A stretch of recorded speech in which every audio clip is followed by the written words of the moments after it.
Hello friends मोर आन एटा video লৈ আপোনালোক সকলোলৈ স্বাগতম। এতিয়া মই উপস্থিত আছো বিশ্বনাথ চাৰিআলি নগৰৰ মাজমজিয়াত থকা চাৰিআলি উচ্চতৰ মাধ্যমিক আৰু বহুমুখী বিদ্যালয় তথা চাৰিআলি বইজ হাই ছেকেণ্ডাৰী নামেৰে পৰিচিত।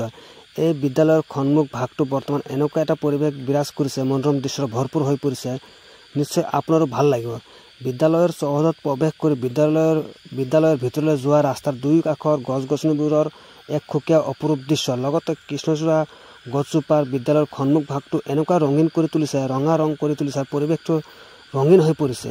কিয়নো কৃষ্ণচূড়া গছৰ ৰঙা ৰঙৰ ফুলবোৰ গোটেই পৰিৱেশটো মনোৰম আৰু প্ৰাকৃতিক পৰিৱেশেৰে মনোৰম কৰি তুলিছে আৰু ৰঙীন কৰিছে। কিয়নো ৰঙা ৰঙৰ পৰিৱেশটো সকলোৰে আকৰ্ষণীয় আৰু মনোমুগ্ধ কৰি তোলে। সেই হেতুকে এই ৰঙীন পৰিৱেশটো আপোনালোকৰ মাজলৈ আগবঢ়ালে যাতে নিশ্চয় আপোনালোকৰ ভাল লাগক। চাওক কিমান যে ধুনীয়া মেঘাচ্ছন্ন আকাশৰ তলত কৃষ্ণচূড়া গছত ৰঙা ৰঙৰ ফুল ফুলি পৰিৱেশ ৰঙীন কৰি তুলিছে। নিশ্চয় আপোনালোকৰ ভাল লাগিব। সেই হেতুকে এই ভিডিঅ'টো আপোনালোকৰ মাজলৈ আগবঢ়ালোঁ। নিশ্চয় আপোনালোকৰ ভাল লাগিব। ভিডিঅ'টো ভাল লাগে লাইক কমেণ্ট কৰি